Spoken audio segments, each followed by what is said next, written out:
Người thông minh, trả thù cũng khác biệt. Tôi nằm trên giường nghe chồng và em gái của tôi ve vãn với nhau, họ còn tính toán làm thế nào để tôi ra đi tay trắng. Nếu như bọn họ đã đặt bẫy rồi thì tôi sẽ thuận theo tự nhiên mà vui vẻ nhảy vào bẫy. Nhưng mà ai là thợ săn, ai là con mồi thì chưa biết được đâu. Nhất Y, nếu như tình hình dịch bệnh trên toàn thế giới bạo phát, ngay tận thế đến thì cậu có gì để tiếc nuối không? Bạn thân Lâm Dương cắn ống hút hỏi tôi. Tôi lắc đầu nói, không tiếc nuối, đời này đã hoàn hảo rồi. Lâm Dương lườm tôi một cái nói, đáng ghét như này sẽ gặp quả báo đó. Không ngờ một lời thành sấm. Tôi là Doãn Nhất Y, một nữ bác sĩ pháp y với chuyên ngành kép về nhận dạng pháp y và tâm lý tội phạm. Sau khi nghỉ việc, tôi mở một công ty cung cấp dịch vụ giám định thương tích cho nhiều công ty bảo hiểm và mọi việc đều diễn ra suôn sẻ cho tới hiện tại. Hôm nay, khi tôi gửi bản tóm tắt các án kiện hàng quý thì tệp quá lớn nên hệ thống chạy khá chậm. Trong lúc chờ chuyển thì tôi nhấn vào change adapter. Trong số các thiết bị kết nối Wi-Fi, ngoài điện thoại di động và máy tính của tôi cùng Từ Hồng, còn có mẫu điện thoại di động mới nhất của Huawei. Chồng ơi, mấy ngày em đi công tác, nhà có khách không? Không. Từ Hồng bình tĩnh mỉm cười. Ánh mắt chuyển động về phía dưới bên trái, cùng hướng với chuyển động của cơ thể. Hành vi này là đang hồi tưởng lại sự việc. Không có gì bất thường về những biểu hiện vi mô của anh ấy. Từ Hồng có bằng tiến sĩ vật lý. Sau khi tốt nghiệp, anh đã thành lập công ty từ hai bàn tay trắng, cho tới nay đã có được vô số mối quan hệ. Về mặt quan sát lời nói và cảm xúc, chúng tôi rất hợp nhau. Vì vậy, nếu không có gì bất thường thì không có nghĩa là bình thường. Tôi vẫn bình tĩnh, không tắt máy mà chỉ đóng các trang web. Em yêu, tiểu biệt thắng tân hôn, anh nhớ em lắm đó. Từ Hồng từ phía sau tiến lại, hơi thở của anh khiến tai tôi ngứa ngáy. Khi màn đêm buông xuống, Từ Hồng như muốn chứng minh điều gì, anh đặc biệt dịu dàng với tôi.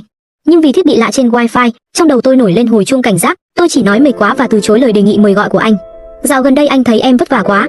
Từ Hồng dịu dàng hôn lên cổ tôi, ôm tôi từ phía sau, thì thầm những lời yêu thương. Tôi giả vờ thưởng thức vị ngọt nhưng đầu óc tôi lại chuyển động rất nhanh. Điện thoại di động mới nhất của Huawei, Matech 2, sử dụng màn hình linh hoạt và khả năng gập hình cánh đại bàng liền mạch. Giá niêm yết 20,098 tệ. Liệu một người phụ nữ có đủ khả năng mua chiếc điện thoại này sẽ xài ké Wi-Fi của người khác hay không? Trong khi đang chìm đắm trong suy nghĩ, màn hình điện thoại của tôi đột nhiên sáng lên. Nhất Y, em gái cậu đang mang thai. Tin nhắn đầu tiên khiến tôi luống cuống. Tin nhắn thứ hai là một bức ảnh chụp tại bệnh viện thành phố nơi Lâm Dương đang làm việc. Hình như tấm ảnh này được chụp từ một góc khuất, may mắn là chất lượng tương đối rõ ràng. Trong ảnh, em gái Doãn Nghiên Nghiên đang ngồi ở cửa phòng chờ, em ấy lướt điện thoại di động với nụ cười hạnh phúc khi được làm mẹ. Trong khung cảnh nhợt nhạt của bệnh viện, chiếc điện thoại di động gập tay đặc biệt bắt mắt. Trong bóng tối dường như có một con thú hung dữ đang rình rập, dần dần nhe nanh ra. Tôi cố gắng điều hòa hơi thở, ngả người về phía sau. Từ Hồng tựa hồ đang ngủ say, với tư thế ôm chặt hai cánh tay vô thức. Anh, Doãn Nghiên Nghiên có thai. Trong bóng tối tĩnh lặng, tôi nói thẳng với anh. Từ Hồng hít một hơi dài, như thể đã chìm vào giấc ngủ sâu. Tôi nheo mắt và bắt đầu đếm nhịp tim của anh thông qua ánh sáng mờ nhạt trên màn hình điện thoại. Đối với người trưởng thành, có sự khác biệt đáng kể về nhịp tim khi nghỉ ngơi ở từng cá thể, thông thường là 75 nhịp mỗi phút, hoặc sẽ nằm trong khoảng từ 60 đến 100 nhịp mỗi phút. Phạm vi nhịp tim lúc của đàn ông Trung Quốc khi ngủ là 50 đến 95 nhịp mỗi phút. Từ Hồng lẽ ra phải ngủ say, nhưng nhịp tim lại vượt quá đỉnh điểm, đạt tới 105 nhịp, nhanh hơn 10 nhịp so với thông thường. Trái tim tôi như thắt lại, tắt điện thoại rồi nằm xuống giả vờ như sắp đi ngủ. Trong bóng tối, Từ Hồng từ từ điều hòa được hơi thở, luồng không khí bất thường phả vào cổ tôi, ngực và cánh tay anh dần ướt đẫm mồ hôi, khiến tôi cảm thấy lạnh lẽo. Hơi thở thất thường, nhịp tim đập dồn dập, cộng thêm mồ hôi lạnh, không còn nghi ngờ gì nữa, rõ ràng trong lòng có quỷ mới thể hiện ra như vậy. Dưới sự bối rối và nghi hoặc, tôi bỗng nhớ tới một câu nói từ đồng nghiệp cũ, có một số sự thật không thể nhìn bằng mắt. Tôi phải điều tra trước để xác thực những dự đoán này có đúng không. Buổi sáng thức dậy, tôi chuẩn bị bữa sáng như thường lệ, mỉm cười tiễn Từ Hồng ra ngoài, sau đó đi thẳng về phía Tây Thành tìm Đông Tử. Đông Tử là một hacker từng dính líu đến một vụ án liên quan đến băng đảng. Vì tôi đã tiến hành nhiều cuộc khám nghiệm tử thi và tìm ra thời điểm chính xác khi tử vong nên tôi đã giúp anh ta loại trừ hiểm nghi. Đông Tử tràn đầy cảm kích và luôn giữ liên lạc với tôi sau khi vụ án kết thúc. Tôi tới nhà Đông Tử, nói rõ yêu cầu và đưa thông tin kết nối internet nhà tôi cho cậu ấy. Chị Nhất Y, chị không thể kéo em xuống nước như vậy được đâu. Ngoài miệng Đông Tử nói vậy nhưng tay gõ phím không ngừng. Cậu ấy vào hệ thống bộ định tuyến và hack vào điện thoại di động thông qua kết nối Wi-Fi sao? Bằng cách làm thiết bị offline trong vài giây, hacker có thể buộc các thiết bị sau khi kết nối trở lại mạng, gửi các chuỗi gói tin về hacker. Đây là phương pháp for WAI handshake, gọi là quy tắc bắt tay 4 chiều. Laptop hiển thị màn hình điện thoại, trên đó là hình ảnh Doãn Nghiên Nghiên tươi cười bình yên nhìn lên bầu trời một góc 45 độ. Vốn chỉ là suy đoán không ngờ lại là sự thật. Đúng là nó. Tôi nghiến răng nghiến lợi nói, mở thư mục ẩn của nó lên. Đông Tử gõ bàn phím, tặc lưỡi. Những hình ảnh trong album thật thú vị, ngạc nhiên hơn nữa là những hình ảnh này đa số đều chụp tại nhà tôi. Phòng ăn, phòng tắm, phòng khách, phòng ngủ, nhà bếp. Thậm chí còn có ảnh Nghiên Nghiên và Từ Hồng hôn nhau, phông nền là ảnh cưới của tôi. Khinh người quá đáng. Đông Tử nhìn tôi và nói, chị Nhất Y, chị có muốn em giúp chị tải những bức ảnh này lên mạng không? Tôi lắc đầu đưa cho anh mã pin điện thoại của Từ Hồng, cài đặt hệ thống giám sát. Không thành vấn đề. Đông Tử gõ bàn phím, nhưng loại ghi âm giám sát này không thể dùng làm bằng chứng trước tòa, cũng không thể làm bằng chứng cho vụ ly hôn của chị. Lu hôn? Tôi lạnh lùng nghĩ, sao có thể đơn giản như vậy? Tôi và Từ Hồng không con, nếu ly hôn chủ yếu là vỏn vẹn trong chuyện phân chia tài sản. Chúng tôi kết hôn được 2 năm, tôi và Từ Hồng đều thống nhất theo cách hôn nhân mở, không can thiệp vào chuyện tài chính của nhau.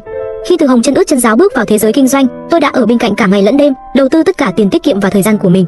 Nhưng tôi không đòi hỏi bất kỳ cổ phần nào, càng không nói đến việc tôi đã giúp anh ta ký bao nhiêu đơn hàng thông qua các mối quan hệ của mình.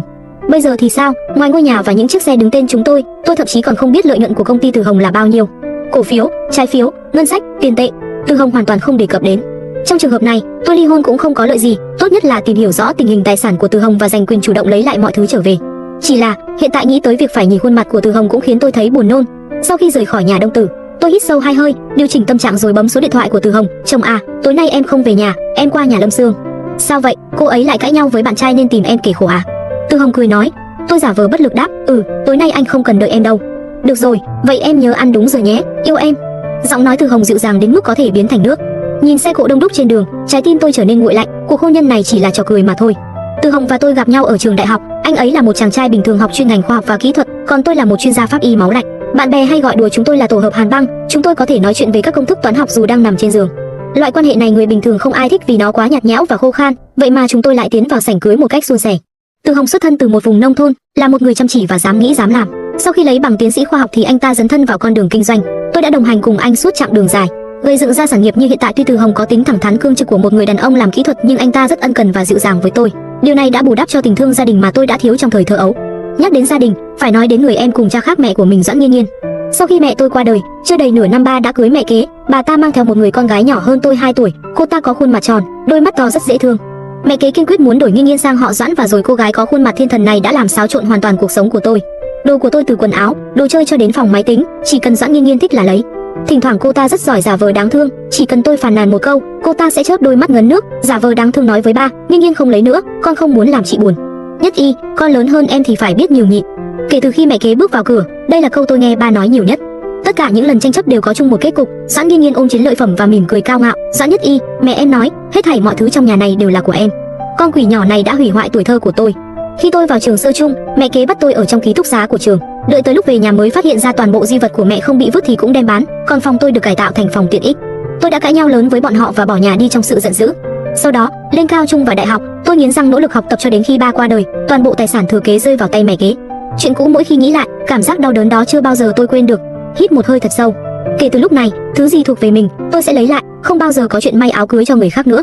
Đêm đó, tôi nằm trên giường Lâm Sương, nghe những đoạn ghi âm cuộc gọi được lấy từ máy Từ Hồng. Khi nghe được thông tin bọn họ nói, tôi tưởng như nghe thấy sấm nổ bên tai. Hồng ca, mai đi Macau không? Chất giọng vịt đực này là bạn nối khố của Từ Hồng. Trịnh Kiệt tuần này không được, gần đây tôi hơi xui, trong nháy mắt đã mất hết 2 triệu tệ. Tim tôi thắt lại, 2 triệu tệ. Từ Hồng chưa bao giờ mua cho tôi được món quà nào trị giá vài chục ngàn. Lần trước tôi ưng ý được căn nhà hướng biển nhưng anh ta phàn nàn việc doanh thu của công ty eo hẹp nên không đủ khả năng trả trước. Vậy mà trong chớp mắt, anh mất 2 triệu. Trịnh Kiệt tiếp tục thuyết phục, đừng mà, Hồng ca, 2 triệu đối với anh chẳng phải là chuyện nhỏ sao? Không phải năm ngoái anh thắng được 800.000 sao? Nếu may mắn, anh sẽ lấy lại được tiền vốn cùng với gấp đôi lợi nhuận. Chỉ vài lời thôi đã khiến tôi đổ mồ hôi lạnh. Năm ngoái, nói cách khác, Từ Hồng đã đánh bạc sau lưng tôi được 1 năm. Chung giường mỗi ngày mà anh ta có thể giấu giếm tôi lâu như vậy. Tâm trí của anh sâu tới cỡ nào cơ chứ? Trò cờ bạc đỏ đen này giống như chất gây nghiện, dù thắng vẫn muốn thắng tiếp, thua sẽ muốn bù lại số tiền đã mất. Cho nên có câu, hy vọng lấy lại những gì đã mất là điều tàn phá một con bạc. Mặc dù tôi và Từ Hồng chọn lối sống hôn nhân mở, không can thiệp vào tài chính của nhau, nhưng nếu Từ Hồng thua tới táng ra bại sản, người vợ như tôi nhất định sẽ bị liên lụy. Nếu Từ Hồng bị ma quỷ dụ dỗ vào đường cho vay nặng lãi, thản nhiên coi đó là nợ chung của hai vợ chồng thì tiền của tôi cũng phải rót vào cái động không đáy đó. Có vẻ như cuộc hôn nhân này ly hôn càng sớm càng tốt. Tôi nhẩm tính trong đầu và mở đoạn ghi âm thứ 2. Chồng yêu, khi nào anh mới ly hôn với chị Nhất Y? Doãn Nghiên Nghiên oán trách. Đợi một thời gian nữa, anh vẫn chưa nghĩ ra cách làm cô ta tay trắng ra đi. Tôi hừ lạnh trong lòng, một người coi anh rể như chồng, một người lại tính toán người bên gối, bọn họ thật sự rất xứng đôi. Doãn Nghiên Nghiên nghẹn ngào sắp khóc, anh còn muốn trì hoãn bao lâu? Chẳng lẽ anh muốn em giống mẹ chị ta? Đừng nói nhảm. Từ ra ba đời chỉ có con một, nếu không phải cô ta có khả năng hỗ trợ sự nghiệp của anh thì không bao giờ anh đồng ý lối sống không con cái. Đứa bé trong bụng em là bảo bối của chúng ta, em không phải là bảo bối của anh sao? Còn phải hỏi sao? Em đương nhiên là. Đáy lòng tôi tràn ngập trong bi thương, hóa ra người đàn ông chỉ biết đắm chìm trong khoa học kỹ thuật lại có khả năng dỗ dành phụ nữ ngọt tới mức đó. Doãn Nghiên Nghiên làm nũng còn Từ Hồng mềm giọng an ủi. Cuộc nói chuyện giữa hai người ngày càng không chịu nổi. Lâm Sương với tay tắt máy. Nhất Y, cậu không nói sự thật về việc không có con cái cho Từ Hồng sao? Tôi gật đầu. Tên vong ơn bội nghĩa. Lâm Sương chửi rủa, nghiến răng nghiến lợi muốn dẫn tôi qua đó đòi công bằng. Đừng vội, mình đã lên kế hoạch rồi, cậu cứ chờ xem. Tôi vỗ nhẹ tay Lâm Sương, an ủi cậu ấy nhưng đầu óc vẫn còn nghĩ tới đoạn ghi âm vừa rồi. Trong đoạn ghi âm có một câu khiến tôi chưa hiểu rõ lắm. Doãn Nghiên Nghiên nói, giống như mẹ tôi. Tôi nhớ khi còn nhỏ, mẹ không còn ôm tôi nữa, mẹ nói không còn đủ sức, luôn muốn ngủ, không ăn được, thường hay buồn nôn. Sau đó, mẹ nhập viện đột ngột, ba đã nói do mẹ bị bệnh và qua đời. Mệt mỏi, uể oải, chán ăn, buồn nôn. Tôi bừng tỉnh, nếu không nghĩ đến việc bệnh tật thì đây chính là những phản ứng trong thời kỳ đầu mang thai. Đêm đó tôi nằm trằn trọc trên giường. Theo cách Doãn Nghiên Nghiên nói, cái chết của mẹ còn có một nguyên nhân khác và Từ Hồng biết rõ chuyện này. Làm cách nào để đào ra chân tướng đây? Ngày mai Từ Hồng sẽ đi Macau, ưu tiên hàng đầu bây giờ phải giữ hắn ở lại. Đồng thời, cần phải tìm cách giảm đi sự cảnh giác của anh ta với tôi. Bản thân là một chuyên gia về tâm lý tội phạm, với khả năng quan sát con người của tôi vậy mà không hề hay biết Từ Hồng đã đánh bạc suốt 1 năm. Điều đó cho thấy anh ta đã đề phòng tôi như thế nào. Nếu muốn tìm hiểu về tài sản cũng như vạch trần hành vi ngoại tình của Từ Hồng, điều quan trọng nhất chính là không để anh ta luôn trong trạng thái phòng bị như bao lâu nay. Binh bất yếm trá sao? Muốn lừa đối phương trước hết phải để họ nghĩ rằng bạn là người yếu thế hơn. Khi Từ Hồng đến bệnh viện, tôi đang biểu diễn bản thân lâm vào trạng thái rối loạn ý thức sao, cố tình trả lời chậm các câu hỏi của bác sĩ. Chóng mặt, đau nhức toàn thân, lú lẫn, hôn mê và nôn ói từng cơn đều là những triệu chứng gây nghi ngờ về tổn thương não bộ. Trước khi chụp CT, tôi đi tới đi lui trong phòng vệ sinh mấy chục vòng, tiện thể ngoáy họng để tạo thêm hiệu ứng nôn ói xanh xao. Sau khi xong các thủ tục, bác sĩ đã yêu cầu tôi ở lại bệnh viện để tiện theo dõi. Kế hoạch tiến triển khá tốt, những điểm yếu về thể chất và tinh thần mà tôi thực hiện đã được bệnh viện chứng nhận. Từ Hồng hôn lên trán tôi, sự lo lắng và yêu thương trong mắt anh ta giống như thật tâm để ý đến tôi. Em yêu, anh về nhà nấu súp rồi mang tới cho em ngủ một giấc trước đi. Tôi ngoan ngoãn nhắm mắt lại, đợi anh đi ra ngoài, lập tức đeo tai nghe và vào hệ thống giám sát. Thấy tôi ở trong tình trạng ốc còn không mang nổi mình ốc, Từ Hồng thực sự buông lỏng cảnh giác. Anh ta ở trong phòng bệnh chăm sóc tôi nhưng vài phút lại kiểm tra điện thoại một lần, nhìn vào tưởng rằng anh bận việc lắm. Đúng như dự đoán, cuộc gọi đầu tiên dành cho Trịnh Kiệt. Tôi vừa mới ra khỏi bệnh viện đây này. 2 tiếng sau, cậu mua canh củ sen và sườn heo đưa cho Nhất Y. Nhớ nói là do tôi nấu, cô ấy có hỏi thì cứ nói công ty đột nhiên xảy ra chuyện, cần tôi xử lý gấp. Giọng nói của Từ Hồng luôn bình tĩnh và sắp xếp đâu vào đấy. Tôi biết rồi, Hồng ca, anh vào bệnh viện làm gì? Con hổ cái đó sao rồi? Nhất Y phải ở lại bệnh viện để theo dõi thêm. Nhiên Nhiên nổi giận không chịu ăn, tôi phải qua đó dỗ cô ấy đã. Dù tôi có năng lực và mạnh mẽ hơn những người phụ nữ khác nhưng tôi luôn tỏ ra dịu dàng trước mặt Từ Hồng, vậy mà trong mắt người khác tôi lại là cọc cái. Về phần Từ Hồng, chưa rõ tình trạng của vợ ra sao, anh vẫn còn thừa năng lượng đi lo lắng cho nhân tình chỉ vì cô ta không chịu ăn cơm. Thật buồn cười. Trịnh Kiệt gượng cười và nói tiếp bằng giọng vịt đực, vậy anh phải nhanh lên. Hồng ca, tối nay chúng ta đi thưởng trà không? Thưởng trà? Có gì đó không ổn. Từ Hồng chỉ thích uống rượu, anh ta có uống trà bao giờ đâu. Tôi lại đoán đúng rồi, những gì Trịnh Kiệt nói tiếp theo đã xác nhận suy đoán của tôi. Sếp Mã nói lần này là trà tươi, đều là những cô gái trẻ mới tốt nghiệp. Tôi chỉ cảm thấy trong đầu vang lên một tiếng ong. Lần này tôi tức giận đến mức không suy nghĩ được gì. Tôi sẽ đến. Cậu bảo anh Mã giữ lại mấy con ngực bự, cậu biết sở thích của tôi mà. Từ Hồng cười khà khà, giọng nói mang vẻ đùa bỡn. Kể từ khi chúng tôi gặp nhau, anh ta luôn cư xử như một quý ông khiêm tốn, tôi không ngờ anh ta lại có một giọng điệu đê hèn như vậy. Nghĩ đến việc nằm chung giường với Từ Hồng ngày hôm kia, tôi chỉ cảm thấy dạ dày cuồn cuộn từng cơn muốn nôn tất cả ra ngoài. Đã biết, nhưng mà Hồng ca, lần tới anh nhẹ nhàng một chút, nếu có người không muốn cũng đừng ép nữa. Cô bé lần trước bị anh giày vò đã trở nên ngơ ngơ ngác ngác. May là cha mẹ bé đó một chữ to cũng không biết, cái gì cũng không hiểu, nếu không làm gì có chuyện chỉ nhả ra một ít tiền là đuổi họ đi được. Tôi cắn môi, ngón tay siết chặt ga giường, bởi vì dùng quá sức mà đốt ngón tay hơi trắng bệch. Ở những câu lạc bộ giải trí, các cô gái cung cấp dịch vụ đặc biệt được gọi là trà. Thưởng trà là dịch vụ khiêu dâm. Theo những gì họ nói, họ rất quen thuộc với sếp Mã và thường xuyên tới đó chơi. Hơn nữa, còn cưỡng ép bạo lực khiến cho cô gái trở nên điên loạn, sau đó lợi dụng sự thiếu hiểu biết của cha mẹ cô ấy mà giải quyết riêng. Trong hồ sơ của ngành công an, tính chất loại vụ án này cũng giống tội xâm hại tình dục trẻ em, thường bị khinh thường nhất. Không nói tới người trong ngành, ngay cả tù nhân cũng sẽ khinh bỉ và phỉ nhổ. Không ngờ người ngủ chung giường với tôi suốt 2 năm qua lại là một kẻ mặt người dạ thú. Vốn tưởng rằng Từ Hồng chỉ không xứng làm chồng, nhưng hóa ra hắn không xứng làm người. Khiêu dâm, cờ bạc và ma túy, anh ta đã dính vào 2 thứ cùng một lúc. Gian díu với em gái tôi ngay tại nhà, ngay trên chiếc giường tôi ngủ hàng ngày khác nào đang cùng nhau sỉ nhục tôi. Sự nghiệp từ 2 bàn tay trắng cho tới hiện tại đều có sự giúp sức của tôi, vậy mà muốn tôi tay trắng ra đi. Đánh bạc sau lưng tôi, thắng thì tự tiêu, thua thì tôi phải chung tay trả. Vợ nằm viện nhưng vẫn còn tâm trí chăm sóc người tình và thưởng thức trà. Ngoài ra, Từ Hồng còn hủy hoại cuộc đời của một cô gái. Những chuyện anh ta làm ngày càng khủng khiếp, tôi phải từ từ tính toán triệt để các vấn đề này, để anh ta dễ dàng ly hôn. Xin lỗi, tôi không làm được. Tôi muốn phá hủy từng thứ mà Từ Hồng quan tâm. Nhìn lên trần nhà nhợt nhạt của bệnh viện, tôi bắt đầu sắp xếp và tính toán lại mọi việc. Từ Hồng sống trong một gia đình có hoàn cảnh khó khăn cho nên anh ta rất quý trọng tiền bạc. Bởi vậy tôi rất ngạc nhiên khi biết anh ta dấn thân vào con đường cờ bạc. Ngẫm lại cẩn thận thì tôi nhớ có một lần Từ Hồng đã phàn nàn rằng dưới tác động của dịch bệnh lên nền kinh tế, doanh thu công ty chịu tổn thất nghiêm trọng nên anh ta đang tính đến việc chuyển đổi hình thức kinh doanh.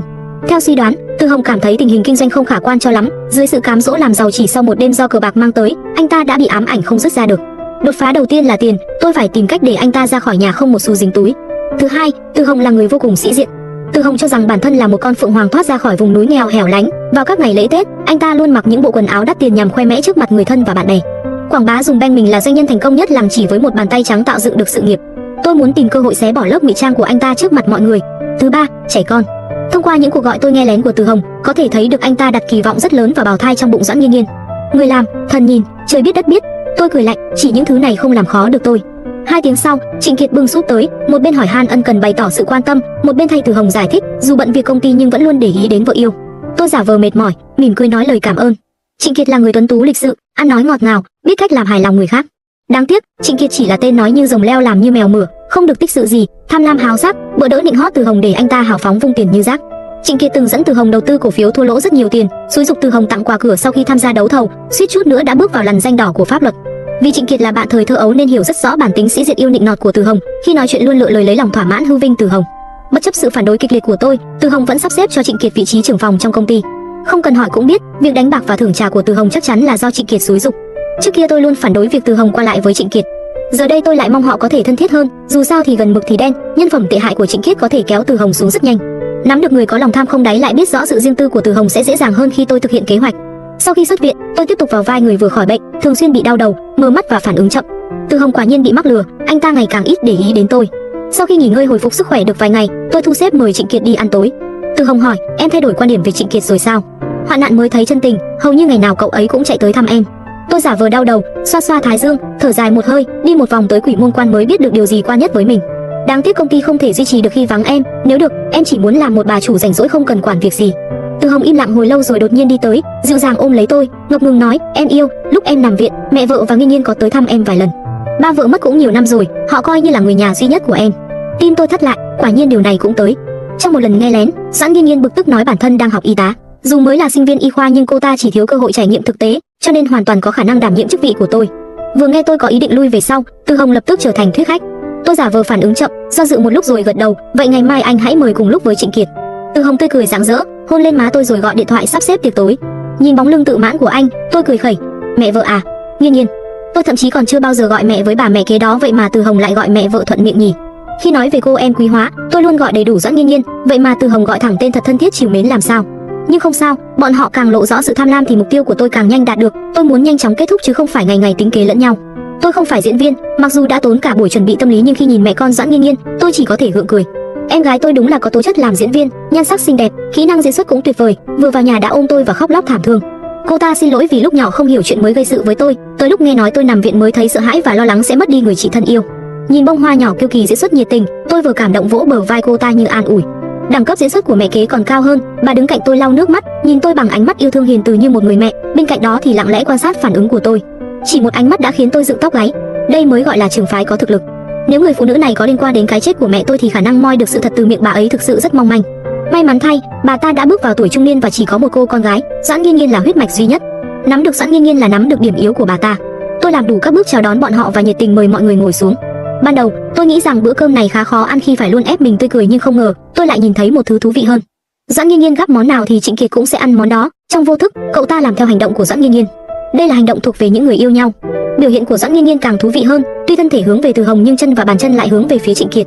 Xem ra tình cảm hai người này có vẻ tốt nha. Điều quan trọng nhất, hai người này rõ ràng đang tránh giao tiếp bằng mắt. Thông thường, khi hai người gặp nhau lần đầu tiên, việc chạm mắt là điều hoàn toàn bình thường. Tuy nhiên, khi ánh mắt của hai người này chạm vào nhau, họ lập tức tách ra, sau đó sẽ mất tự nhiên nhìn trộm Từ Hồng. Điều này có nghĩa là họ không muốn Từ Hồng biết điều gì đó. Tôi vui vẻ tự phục vụ cho mình một chén canh lớn trong tâm trạng phấn khích. Từ Hồng lừa dối sau lưng tôi, nhưng anh ấy không bao giờ tưởng tượng được rằng nhân tình và bản thân sẽ cắm cho mình cái sừng to lớn. Lưới trời lồng lộng, tuy thưa nhưng khó thoát. Sau bữa ăn này, Doãn Nghiên Nghiên bắt đầu không coi mình là người ngoài nữa, cô ta thường xuyên đến nhà để chăm sóc tôi. Doãn Nghiên Nghiên bận rộn tán tỉnh Từ Hồng, anh ta cũng bận rộn tẩy não tôi, nói đi nói lại nhiều lần việc sức khỏe và gia đình quan trọng hơn sự nghiệp. Ngay cả vòng bạn bè trên mạng của Doãn Nghiên Nghiên cũng hùa theo bông hoa nhỏ trong trẻo ngây thơ đang trở thành chuyên gia về sức khỏe.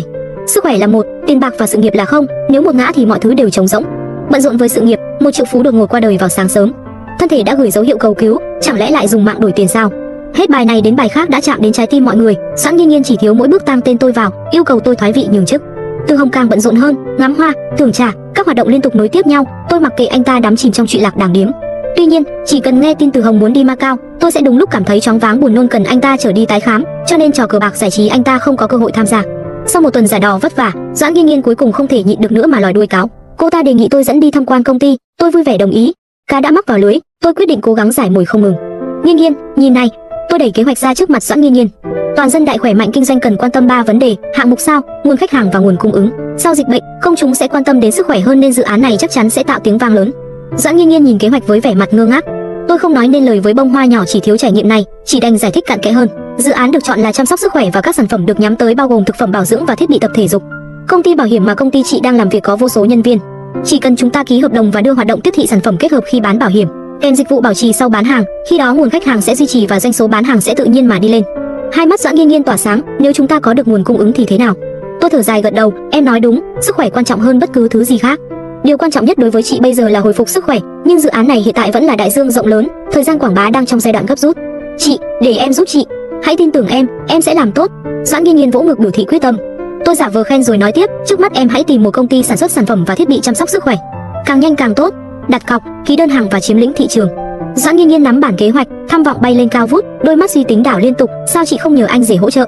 Công ty của anh rể đã bận rộn rồi. Tôi ung dung cầm ly nước lên, cuộc hôn nhân của bọn chị là hôn nhân mở, không can thiệp vào tài chính của nhau. Chị ơi, em biết ý chị rồi. Việc làm ăn của anh rể quá lớn nên chị không có tiếng nói trong gia đình. Doãn Nghiên Nghiên giả vờ thông minh, giúp vào người tôi, ngọt ngào nói, chị yên tâm, em là em gái chị, em vĩnh viễn đứng về phía chị. Tôi lạnh lùng nhìn Doãn Nghiên Nghiên đang tươi cười vui vẻ. Tối hôm đó, Doãn Nghiên Nghiên gọi điện cho Từ Hồng trước mặt tôi, ngoài việc nói về dự án, thuận tiện còn lên án tôi là người ích kỷ, trục lợi khi không coi Từ Hồng là người một nhà. Đúng như dự đoán, Từ Hồng đang gặp rắc rối khi chuyển đổi hình thức kinh doanh và bản kế hoạch của tôi đã thành công khơi dậy sự hứng thú của anh ta. Từ Hồng làm kinh doanh nhiều năm nên khứu giác rất nhạy bén, sau khi đánh giá mức khả thi của các hạng mục, anh ta và Doãn Nghiên Nghiên lên tiếp các kế hoạch tiếp theo. Doãn Nghiên Nghiên lợi dụng danh nghĩa của tôi, nói rằng cô ta có quen biết rất nhiều khách hàng của công ty bảo hiểm, mặt ngoài thì làm việc cho tôi, nhưng thực chất lại ký các đơn đặt hàng từ nhà máy sản xuất sản phẩm và thiết bị chăm sóc sức khỏe cho công ty của Từ Hồng.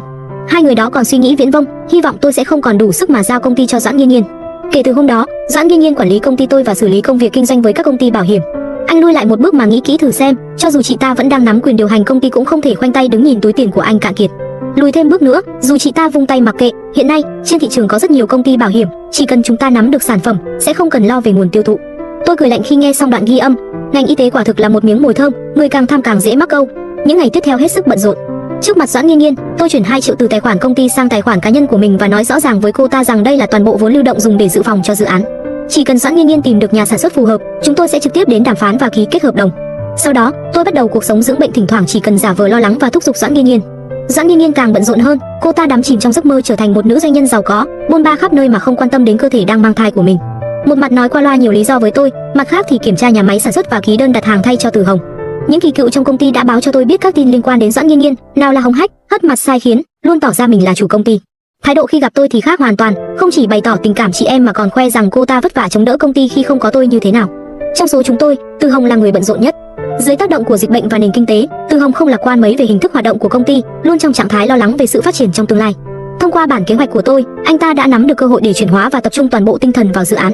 Ngoài công việc chính trên công ty, Từ Hồng còn dành phần lớn thời gian để nghiên cứu thực địa và xu hướng phát triển của các dự án y tế. Còn Doãn Nghiên Nghiên mới nứt mắt ra đời đã thích cậy mạnh nên Từ Hồng rất lo lắng về các nhà máy sản xuất mà cô ta đã đàm phán, lại vất vả đi thị sát thêm lần nữa. Từ Hồng cũng quan tâm cho sức khỏe của Doãn Nghiên Nghiên, vì vậy đã sắp xếp cho Trịnh Kiệt tận lực chăm sóc riêng cho cô ta và làm tài xế toàn thời gian. Chăm sóc riêng. Khi nghe đoạn ghi âm này, tôi đã cười thật lâu. Gà bay chó chạy chật vật gần 1 tháng, Từ Hồng cạn kiệt tài chính và chuỗi vốn lưu động có khả năng bị đứt gãy nhưng anh ta không muốn vay tiền ngân hàng.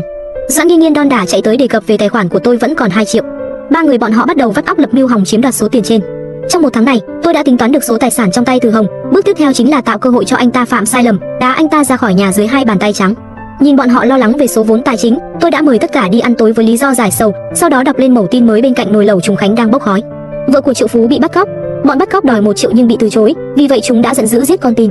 Chồng ơi, nếu em bị bắt cóc, anh sẽ trả bao nhiêu tiền chuộc cho em? Tôi nhìn chằm chằm Từ Hồng và hỏi. Từ Hồng vẫn ôn hòa như xưa, cho dù có táng ra bại sản anh vẫn đồng ý. Tôi dịu dàng nhìn lại anh, đổi lại vị trí, em cũng sẵn sàng tán ra bại sản vì anh. Từ Hồng không nhìn mà chỉ mỉm cười gắp đồ ăn cho tôi. Tôi biết Từ Hồng không dám quá mức thân mật với tôi trước mặt Doãn Nghiên Nghiên, hình như anh ta không hiểu hàm ý trong câu nói của tôi. Tôi liếc nhìn Doãn Nghiên Nghiên, cô ta nhếch môi khinh thường, vùi đầu vào ăn. Doãn Nghiên Nghiên là đồ đần, chỉ biết ghen tị chứ không hiểu được điều tôi đang nói. Người có trí thông minh nhất ở đây là Trịnh Kiệt, không hổ là kẻ dành nửa đời người chỉ biết dùng thủ đoạn gian trá. Tôi vừa dứt lời, bàn tay đang cầm đũa của Trịnh Kiệt dừng lại một lúc, sau đó tiếp tục bưng đồ ăn như không có chuyện gì xảy ra. Đôi mắt di chuyển liên tục mà không có hướng nhìn cụ thể, cuối cùng hướng về phía trên bên phải, biểu hiện này là đang tính toán điều gì đó trong đầu và mơ tưởng về một số hình ảnh nhất định. Tôi thầm thở phào nhẹ nhõm, tuyệt vời, cuối cùng cũng có người hiểu được. Từ Hồng có dã tâm to lớn, Doãn Nghiên Nghiên tham lam phù phiếm, còn Trịnh Kiệt thì tâm thuật bất chính, tôi không tin họ có thể nhịn được. Sau 3 ngày kiên nhẫn chờ đợi, đúng như dự đoán, Từ Hồng đã bị bắt cóc. Tôi và Doãn Nghiên Nghiên đang thảo luận về thực đơn bữa trưa thì tôi nhận được cuộc gọi từ kẻ bắt cóc. Khi nghe thấy âm thanh máy móc đã qua xử lý, tôi giả vờ choáng váng ngã gục xuống ghế sofa. Doãn Nghiên Nghiên nghe cuộc gọi thay tôi và nói rằng kẻ bắt cóc đòi 5 triệu. 5 triệu? Biết trong tài khoản tôi chỉ có 2 triệu vẫn dám mở miệng đòi con số này. Công phu sư tử ngoạm thật tốt, quả là lòng tham không đáy. Trong lòng tôi phỉ nhổ bọn họ nhưng vẻ mặt vẫn hốt hoảng, vội lấy điện thoại gọi cho cảnh sát. Doãn Nghiên Nghiên ôm chặt tôi lại, dặn dò tôi không được báo cảnh sát, mất tiền tránh tai, không nên chọc giận bọn bắt cóc nếu không Từ Hồng sẽ bị bọn chúng giết. Tôi cuộn tròn trên ghế sofa, lúc thì ngây ngốc, lúc thì bật khóc, cố gắng hết sức diễn ra một người bệnh đang hoang mang lo sợ. Doãn Nghiên Nghiên với tài ăn nói hùng hồn, cuối cùng thuyết phục được tôi trả tiền chuộc. Tiếp theo là khâu huy động vốn. Tôi huy động vốn hết lần này đến lần khác nhưng vốn lưu động thực sự có hạn, cuối cùng tôi chỉ thu được 3 triệu. Tôi và Doãn Nghiên Nghiên bất an chờ đợi cuộc gọi, nhưng khi cuộc gọi đến, tôi sợ hãi đến mức bật khóc nên không thể nói được câu nào. Doãn Nghiên Nghiên cầm điện thoại, dùng hết lời lẽ hợp tình hợp lý đàm phán với bọn bắt cóc, cuối cùng khiến bọn chúng đồng ý thả Từ Hồng với giá 3 triệu. Tôi cười thầm trong lòng, lôi kéo tay Doãn Nghiên Nghiên nói lời cảm ơn. Vào ngày trả tiền chuộc, Doãn Nghiên Nghiên khuyên tôi ở nhà và đi cùng Trịnh Kiệt với lý do lo lắng cho sức khỏe của tôi. Diễn kịch mấy ngày nay thật mệt, tôi tranh thủ vào phòng ngủ một giấc thật ngon. Mãi đến khi mặt trời lặn, cả ba người mới trở về. Có vẻ như Từ Hồng bỏ ra khá nhiều vốn liếng cho phi vụ này, có vết dây thừng tím tái trên cổ tay, râu ria xồm xoàm, khuôn mặt gầy hẳn đi, cả người đầy bụi đất. Tôi lao vào vòng tay anh khóc lóc thảm thiết, kêu gào đòi gọi cảnh sát, cả ba người đều khuyên tôi nhiều một chuyện không bằng bớt một chuyện. Sau đó tôi lại bất tỉnh, bọn họ nửa thật nửa giả, hốt hoảng gọi xe cứu thương đưa tôi lên bệnh viện. Tôi đã nắm trong tay điểm yếu của bọn họ, một phân tiền cũng đừng hòng giữ được. Tiếp theo chính là mặt mũi, tôi muốn tháo bỏ vỏ bọc hào nhoáng của chúng cho tất cả mọi người. Theo hiểu biết của tôi về Từ Hồng, anh ta là người đa nghi và thận trọng nên 3 triệu chắc chắn sẽ nằm trong tài khoản của anh ta. Từ Hồng chưa đích thân đi khảo sát sẽ không dễ dàng vung tiền đầu tư. Tôi không thể cho Từ Hồng có cơ hội phung phí tiền của mình. Vì vậy lần này tôi giả vờ bệnh nặng, khác với những lần trước, tôi nắm lấy tay áo Từ Hồng, nói rằng tôi rất lo lắng và sợ hãi, đồng thời yêu cầu anh ta không được rời khỏi tôi một bước. Còn nửa tháng nữa là đến sinh nhật Từ Hồng, ngày nào tôi cũng chờ đợi ngày này mau tới. Bề ngoài thì giống chú chim nhỏ sợ cành cong, luôn bám dính lấy anh ta. Ngay cả khi Từ Hồng đi vệ sinh, nếu tôi không nhìn thấy anh ta trong vài phút, tôi sẽ làm ầm lên và gọi cảnh sát. Từ Hồng nghe tới báo cảnh sát liền sợ hãi, anh ta sợ sẽ điều tra vụ bắt cóc hôm trước nên chỉ có thể canh gác tôi 24/24. Sau 10 ngày vật lộn như vậy, nước da của tôi trở nên hồng hào và cơ thể dần dần được cải thiện, nhưng Từ Hồng lại sụt cân. Tôi buồn bã xoa mặt anh, chồng ơi, em xuất viện đúng dịp sinh nhật anh. Chúng ta hãy tổ chức một bữa tiệc thật lớn, mời người thân, bạn học, bạn bè và cả đối tác của anh nhé. Từ Hồng là một con phượng hoàng vàng bay ra khỏi núi, điều anh ta tự hào nhất trong đời là khoe khoang thành tích kinh doanh để nhận được những lời khen ngợi. Ngày thường, thỉnh thoảng tôi phải tổ chức tiệc cuối tuần, tiệc ngày lễ. Giờ đây trong tay Từ Hồng đã có tiền, đã có phương hướng phát triển cho công ty, còn sắp được làm cha nữa, đãi tiệc là chuyện hiển nhiên phải làm. Tam hỷ lâm môn, Từ Hồng rất đắc ý nhưng không dám lộ liễu vì tôi còn đang nằm trên giường bệnh. Những gì tôi đề nghị đã nói thay tiếng lòng của anh ta. Từ Hồng cười nheo mắt, vội vàng gọi điện thoại bảo Trịnh Kiệt chuẩn bị tiệc. Tôi tiếp tục bẫy anh ta vào trong, Trịnh Kiệt rất có năng lực, sau bữa tiệc chúng ta hãy thăng chức cho anh ấy làm quản lý bộ phận nhé. Được, anh nghe lời vợ. Nói mới nhớ, Trương quản lý đã làm việc với anh rất lâu rồi, tại sao anh lại sa thải anh ta? Người đó ỷ vào việc đã làm thời gian dài nên giở trò gian dối, chân trong chân ngoài, lẽ ra anh phải đuổi việc từ lâu rồi. Anh đã đánh tiếng với mọi người trong ngành sản xuất rồi, sau này cậu ta đừng mong kiếm được chén cơm. Câu trả lời rất hoàn mỹ, tôi tắt nút ghi âm. Con đường này đã đến lúc thu lưới. Trịnh Kiệt đã làm rất tốt khi trực tiếp giao cho GOIPARTI tổ chức bữa tiệc. Địa điểm được chọn là một quảng trường ở lưng chừng núi, phong cảnh thoáng đãng cực kỳ đẹp mắt. Địa điểm được trang trí sang trọng và hoành tráng, trên màn hình lớn, dưới những giai điệu du dương nhẹ nhàng, những bức ảnh công việc và cuộc sống của Từ Hồng được phát lặp đi lặp lại, phát họa một người đàn ông thành công trong sự nghiệp và mẫu người của gia đình. Doãn Nghiên Nghiên mặc một chiếc váy trễ vai cùng với đôi giày cao gót, bay khắp sân như những con bướm, tự cho mình là nữ chủ nhân ở đây. Tôi ngược với bọn họ, ăn mặc phù hợp quy củ, ngồi ở một góc vắng người của bữa tiệc. Không phải Doãn Nghiên Nghiên có thai sao? Tại sao lại đi giày cao gót? Lâm Sương thì thầm vào tai tôi. Đẹp là điều quan trọng nhất, huống hồ hôm nay là ngày vui của bọn họ. Tôi nhìn cái bụng hơi phình ra của Doãn Nghiên Nghiên và cười nhạo một tiếng. Trong bản ghi âm ngày hôm qua, Doãn Nghiên Nghiên và Từ Hồng đã thảo luận, khi đứa trẻ này ra đời, họ sẽ đưa nó cho tôi làm con nuôi. Dù sao hiện tại tôi không đến công ty, ở nhà chăm sóc con cái cũng tốt hơn. Một khi Doãn Nghiên Nghiên đã có chỗ đứng trong công ty và chính thức đảm nhận vị trí tổng giám đốc, công ty cùng sự nghiệp của tôi sẽ là của cô ta. Thứ hai, chỉ cần tôi có tình cảm với đứa nhỏ thì tôi sẽ chuyển tài sản cá nhân của mình sang tên nó. Đợi tới lúc phát hết giá trị cuối cùng của tôi, khi đó mới đuổi tôi ra ngoài. Dù nghe lén lâu như vậy, tôi vẫn bị sốc trước sự vô liêm sỉ của hai người này. Tôi cười lạnh và gửi tin nhắn cho Đông Tử. Đông Tử là bậc thầy trong giới hacker, cậu ta dễ dàng tìm được ảnh và lịch sử tin nhắn của Doãn Nghiên Nghiên và Trịnh Kiệt. Ở phía xa, Từ Hồng đang cầm ly nói chuyện với ai đó, nhìn tin nhắn trên điện thoại, mí mắt chợt giật giật. Đã tới. Tôi lên tinh thần và theo dõi hướng đi của Từ Hồng. Từ Hồng mỉm cười trò chuyện vài câu rồi dẫn Trịnh Kiệt và Doãn Nghiên Nghiên vào phòng thay đồ. Tôi theo sát phía sau nhưng chỉ quan sát từ xa. Chưa đầy 10 phút sau, Từ Hồng tức giận đóng sầm cửa đi ra ngoài, trong khi Doãn Nghiên Nghiên đuổi theo với vẻ mặt lo lắng. Tôi mở cửa bước vào, Trịnh Kiệt hai tay ôm đầu đang gục trên mặt bàn, thân sắc uể oải. Trịnh Kiệt, cậu có chuyện gì vậy? Tôi giả vờ ngạc nhiên. Trịnh Kiệt đột nhiên ngẩng đầu, đôi mắt đỏ ngầu. Chị dâu, anh Hồng bảo em trả lại tiền. Em đánh bạc thua rất nhiều tiền, thậm chí còn không trả nổi. Anh Hồng còn muốn đuổi việc em. Em mất tất cả rồi. Có vẻ như Trịnh Kiệt cũng đã mất mát rất nhiều trong chuyến đi mơ cao trước đây. Tôi nói ồ một cách bình tĩnh, vẻ mặt đột nhiên trở nên lạnh lùng. Từ Hồng là người trọng tình nghĩa, nhất định là cậu đã làm chuyện có lỗi với anh ấy. Trịnh Kiệt như nắm được cọng cỏ cứu mạng, dùng sức túm lấy tay áo tôi. Em không làm gì có lỗi với anh Hồng. Chị dâu, xin hãy nói vài lời tử tế giúp em thuyết phục anh ấy.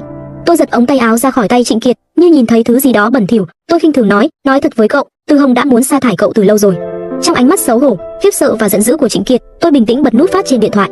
Trịnh Kiệt rất có năng lực, sau bữa tiệc chúng ta hãy thăng chức cho anh ấy làm quản lý bộ phận nhé. Người đó ỷ vào việc đã làm thời gian dài nên giở trò gian dối, chân trong chân ngoài, lẽ ra anh phải đuổi việc từ lâu rồi. Anh đã đánh tiếng với mọi người trong ngành sản xuất rồi, sau này cậu ta đừng mong kiếm được chén cơm. Chỉ vài câu được chỉnh sửa đã thành công nâng mức độ tức giận của Trịnh Kiệt lên nhiều cấp độ. Tôi đổ thêm dầu vào lửa, tỏ thái độ trịch thượng và chế nhạo cậu ta. Mắt Trịnh Kiệt càng lúc càng đỏ, nghiến răng nghiến lợi lấy điện thoại di động đưa trước mặt tôi. Nhất Y, chị cao ngạo cái gì? Chị có biết Từ Hồng đã cho chị đội bao nhiêu cái nón xanh không? Trong điện thoại có thông tin về việc Từ Hồng tìm kiếm các cô gái trẻ, cũng như các bức ảnh và video không đứng đắn của các cô gái khác nhau. Trong đó có nhiều bức ảnh và video, thậm chí còn có cả video của Doãn Nghiên Nghiên. Tôi biết những người này khoái trò kích thích, thường xuyên chụp và quay video khi đang hưởng thụ khoái lạc. Nhưng tôi thật sự không nghĩ tới còn có cả video của Từ Hồng và Doãn Nghiên Nghiên trong máy của Trịnh Kiệt. Đám người này không biết liêm sỉ hay sao? Thôi thì như vậy cũng tốt, để sau này không làm phiền Đông Tử. Diễn kịch phải diễn tới nơi tới chốn, tôi giả vờ mất kiên nhẫn đẩy điện thoại của Trịnh Kiệt ra, tôi tin vào nhân phẩm của anh ấy. Hơn nữa, Nghiên Nghiên là em gái tôi, làm sao em ấy có thể dính líu đến chồng tôi? Vừa nhắc đến Doãn Nghiên Nghiên, tinh thần của Trịnh Kiệt lập tức nát bét luôn, cậu ta nhảy dựng lên và gầm thét, đồ ngu.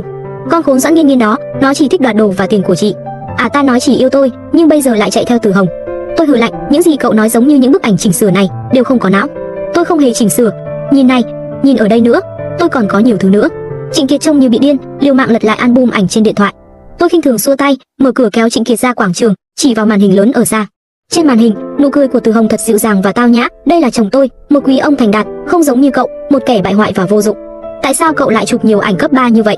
Cậu đã xem quá nhiều PPT của hạng Tư Tinh đúng không? Tôi cau mày với Trịnh Kiệt và cố tình nhấn mạnh cách phát âm của từ hạng Tư Tinh. Đôi mắt của Trịnh Kiệt trừng lớn như sắp nứt, cậu ta quay về phía màn hình lớn rồi nhìn chằm chằm vào nó. Nếu bạn muốn làm tổn thương ai đó, hãy tìm người thân cận nhất của họ, người đó sẽ thay bạn đâm một nhát chí mạng. Còn một lý do khác, tôi không muốn bẩn tay. Nếu Trịnh Kiệt không động thủ, đành phải làm phiền Đông Tử trình chiếu từ xa vậy. Tuy nhiên, tình yêu, sự nghiệp, tương lai, tiền bạc, Trịnh Kiệt đã mất tất cả trong chốc lát. Với tinh khí thối nát đó, tôi không tin cậu ta có thể giữ bình tĩnh được. Tôi bỏ Trịnh Kiệt ngồi một mình và thong thả trở về chỗ Lâm Sương.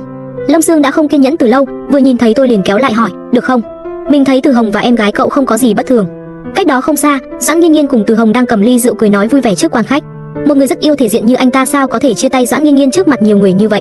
Tôi thích thú nhìn Từ Hồng, hơi cau mày, môi mím chặt đã kéo khóe miệng xuống, khoanh tay trước ngực, thể hiện sự phòng thủ và kìm nén cơn tức giận.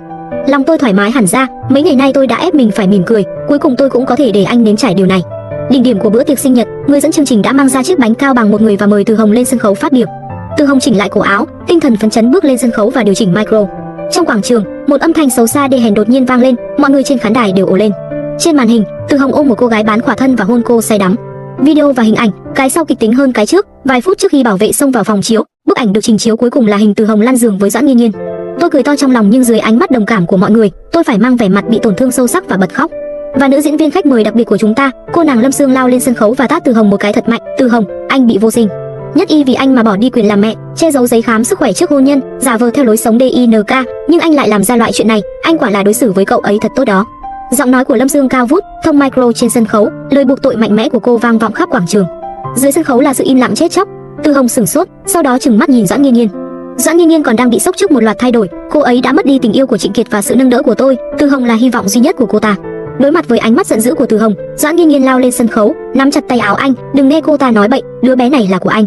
Nó thật sự là của anh. Khán giả lại ồn ào xen lẫn tiếng khinh thường. Từ Hồng vung tay một cách thô bạo khiến Doãn Nghiên Nghiên mất thăng bằng và lăn khỏi sân khấu. Trò hay kết thúc với sự xuất hiện của xe cứu thương. Trước cửa phòng mổ, mẹ kế tôi không ngừng lau nước mắt. Từ Hồng đầu tóc rối bù, nhìn tôi với đôi mắt đỏ hoe. Lâm Sương nói có đúng không? Anh thật sự không thể có con, có thể sinh con được hay không, tự mình kiểm tra sẽ biết. Tôi khẽ cười lạnh, bây giờ chúng ta nói chuyện ly hôn nhé. Dưới ánh mắt ngạc nhiên của Từ Hồng, tôi chậm rãi nói tiếp, tôi muốn anh rời khỏi nhà. Bất động sản, xe hơi, công ty hoặc bất kỳ tài sản nào đứng tên của anh, một xu cũng không được mang theo. Đừng có mơ, đó là tất cả những gì tôi làm vất vả biết bao nhiêu năm. Từ Hồng nhảy dựng lên và la hét. Tôi giơ ngón trỏ lên và làm động tác xịt, kể cả các đơn đặt hàng của Toàn dân đại khỏe mạnh mà anh đã ký cũng thuộc về tôi. Hai mắt Từ Hồng càng lúc càng mở to, cái này cô cũng biết, là âm mưu của cô có đúng không? Rõ ràng là các người tính toán tôi, muốn công ty và tài sản cá nhân của tôi, muốn đuổi tôi ra khỏi nhà, dẫm lên xương mau tôi mà sống cuộc sống hạnh phúc của các người. Tôi cười khinh miệt, nhưng tôi cũng muốn cảm ơn các người đã dốc sức mở đường cho tôi, cũng ký khá nhiều đơn hàng đó. Đừng lo lắng, tôi sẽ làm tốt Toàn dân đại khỏe mạnh, không thể phụ lòng nỗ lực của các người đâu. Từ Hồng nhìn chằm chằm vào tôi, ánh mắt dần trở nên hung dữ. Doãn Nhất Y, cô đừng ở đó mơ mộng. Tôi tuy là người có lỗi, cho dù có ra tòa, cũng không có chuyện tay trắng đâu. Cùng lắm thì tỷ lệ phân chia tài sản của tôi nhỏ hơn thôi. Tôi đã hủy hoại tiền bạc, thể diện, con cái và những thứ quan trọng nhất đối với anh ấy. Bây giờ là lúc ngã bài, trước khi ra tòa, tôi sẽ dạy anh bài học về luật pháp. Việc các người làm khá lắm, anh giả vờ bị bắt và lừa tiền của tôi. Tôi đã trả tiền chuộc, việc này được coi là phạm pháp. Nếu như có ai báo lên cơ quan công an, cho dù tôi không kiện nhưng anh vẫn phải chịu trách nhiệm trước pháp luật. Từ Hồng sắc mặt tái nhợt, cái này cũng là cô thiết kế. Đừng nói nhảm. Tôi ngắt lời anh, người trả lời cuộc gọi bắt cóc là Doãn Nghiên Nghiên, tôi lúc đó đang bệnh nặng nên không nói lời nào với kẻ bắt cóc. Nếu tôi nói anh giả vờ bị bắt cóc, đó chỉ là suy đoán của tôi, còn việc tìm ra bằng chứng là chuyện của cảnh sát. Anh cảm thấy có lòng tin vào bản thân, tôi sẽ gọi cảnh sát ngay lập tức. Từ Hồng mím môi ngừng nói, anh ta có tật giật mình, không dám đem chuyện này ra mạo hiểm đâu. Trong khi đó, tôi không gọi cảnh sát, vợ chồng chúng ta giải quyết vụ ly hôn một cách suôn sẻ. Ngay cả khi anh không một xu dính túi, anh vẫn có thể vượt qua trở lại bằng cách trúng xổ số Marxist hoặc đánh bạc. Điều đó tốt hơn là lãng phí hàng thập kỷ trong tù. Từ Hồng do dự hết lần này đến lần khác, nhưng bất đắc dĩ gật đầu. Còn một điều nữa, mẹ tôi chết như thế nào? Trong lúc im lặng, tôi chợt lên tiếng và quan sát phản ứng của hai người. Ngay từ lúc bắt đầu, mẹ kế trong lúc lau nước mắt nhìn về phía phòng mổ nhưng vẫn còn tâm trạng nghe tôi và Từ Hồng đàm phán điều kiện. Nghe được câu này, anh vô thức quay đầu nhìn tôi, nhưng sau khi bắt gặp ánh mắt của tôi, anh cứng ngắc quay đầu lại. Từ Hồng chán nản nhưng tôi đã nắm được nhược điểm, chỉ có thể thành thật trả lời, mẹ cô mang thai, vì bị động thai nhưng đưa đến bệnh viện không kịp thời, một xác hai mặt. Tại sao động thai? Tôi hỏi. Từ Hồng lắc đầu, với tâm trạng hiện tại của hắn cũng không có cách nào che giấu cảm xúc, cho nên không thể nói dối. Tôi chuyển sự chú ý sang mẹ kế của tôi, người phụ nữ đầy mưu mô này, Doãn Nghiên Nghiên cũng có liên quan đến vụ bắt cóc. Nếu không muốn con gái yêu quý của mình vào tù, tốt nhất bà nên nói ra sự thật. Mẹ con tự ngã. Tôi trừng mắt nhìn bà ta, ánh mắt lảng tránh, hai tay ôm cổ và nắm lấy cổ áo, chắc chắn đang giấu điều gì đó. Nếu bà không nói sự thật, tôi không còn cách nào khác ngoài việc gọi cảnh sát. Tôi lấy điện thoại ra và làm bộ muốn nhấn nút. Mẹ nói. Bà ta lao tới nắm lấy tay tôi, mẹ và cha con hẹn gặp nhau, vô tình bị mẹ con nhìn thấy, do bà ấy lao tới đánh mẹ, vì tự vệ nên đẩy nhẹ bà ấy. Tôi hít một hơi thật sâu và bình tĩnh lại, hãy tự thú, thuật lại chính xác những gì bà nói với tôi cho cảnh sát. Thấy bà lưỡng lự, tôi nói thêm một câu, bà vào tù hoặc con gái bà vào tù, tùy bà lựa chọn. Con của Doãn Nghiên Nghiên không giữ được, Lâm Sương tìm hiểu từ đồng nghiệp và chia sẻ với tôi. Trước đây cô ta cũng từng bỏ thai nhiều lần nên thành tử cung quá mỏng, sau này cô ta không thể sinh thêm đứa con nào nữa.